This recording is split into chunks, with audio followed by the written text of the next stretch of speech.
अगर आत्मा अमर है तो शोक क्यों, और अगर मृत्यु निश्चित है तब भी शोक क्यों। आज श्री कृष्ण अर्जुन को ऐसा तर्क देते हैं जो जीवन और मृत्यु की सोच बदल देता है। भगवद गीता अध्याय 2 श्लोक 26।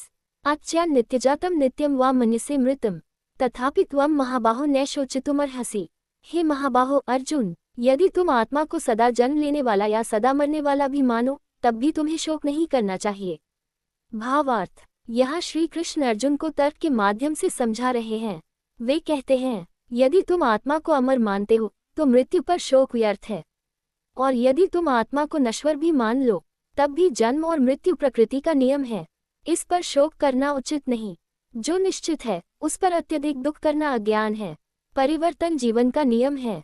कृष्ण अर्जुन को भावनाओं से ऊपर उठकर सत्य को देखने की प्रेरणा दे रहे हैं। जीवन से जुड़ा उदाहरण, जब जीवन में कोई बदलाव आता है, जैसे नौकरी छूटना, रिश्ते का टूटना या किसी प्रिय का दूर हो जाना, हम टूट जाते हैं। लेकिन यदि समझे कि परिवर्तन ही जीवन की गति है तो मन स्थिर होने लगता है। जैसे पतझड़ के बाद ही नई पत्तियां आती हैं, वैसे ही हर अंत एक नई शुरुआत का संकेत है।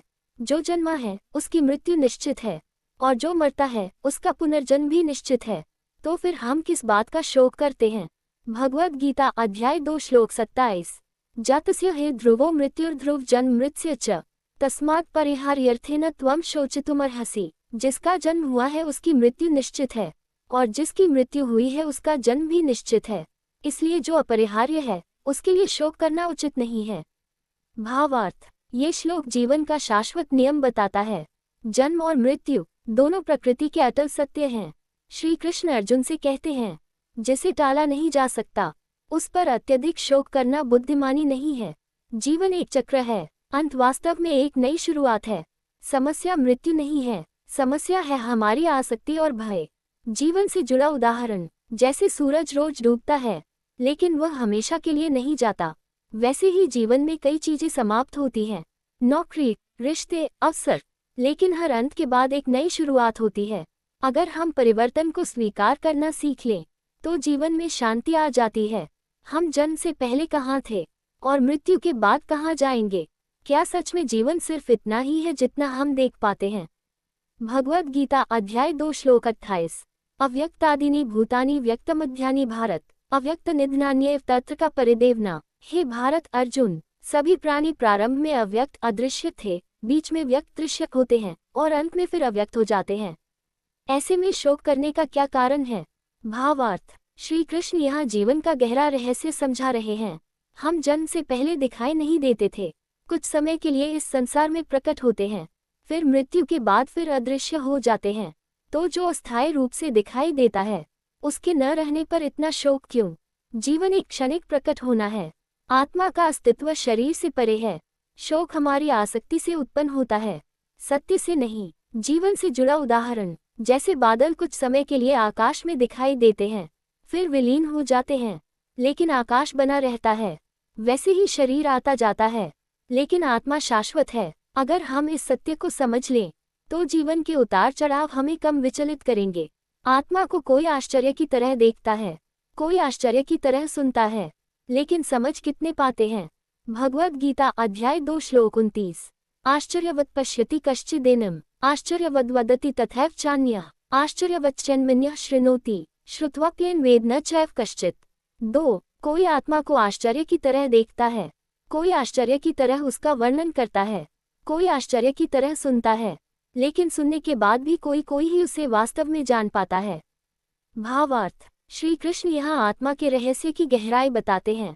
आत्मा कोई साधारण विषय नहीं है, ये समझ से परे अनुभव का विषय है।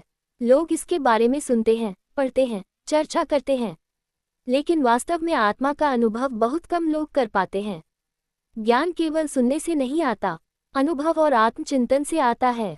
आत्मा को जानना बौद्धिक नहीं, आध्यात्मिक यात्रा है। जीवन से जुड़ा उदाहरण, जैसे कोई व्यक्ति समुद्र के बारे में किताबें पढ़ ले, लेकिन जब तक वह स्वयं समुद्र में उतरता नहीं तब तक उसकी गहराई नहीं समझ सकता।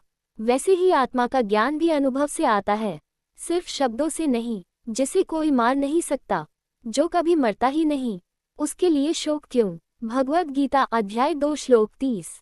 देहि नित्यम वध्योयम देहे सर्वस्य भारत तस्मात् सर्वाणि भूतानि न त्वं शोचितुमर्हसि।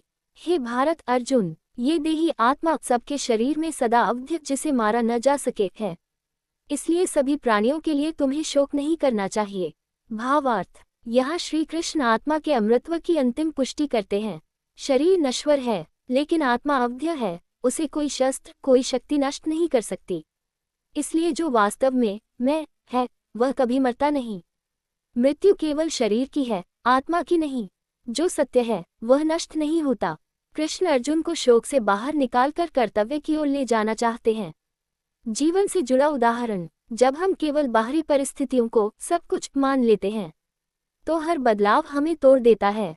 लेकिन यदि समझे कि हमारा वास्तविक अस्तित्व बाहरी स्थिति से बड़ा है तो हम कठिन परिस्थितियों में भी मजबूत रह सकते हैं। जैसे पेड़ की जड़ें मजबूत हों तो आंधी शाखाओं को हिला सकती है, उखाड़ नहीं सकती। अगर आप भी जीवन में सही ज्ञान और शांति चाहते हैं तो अभी चैनल को सब्सक्राइब करें और जुड़िए गीता ज्ञान की इस यात्रा से। जय श्री कृष्ण।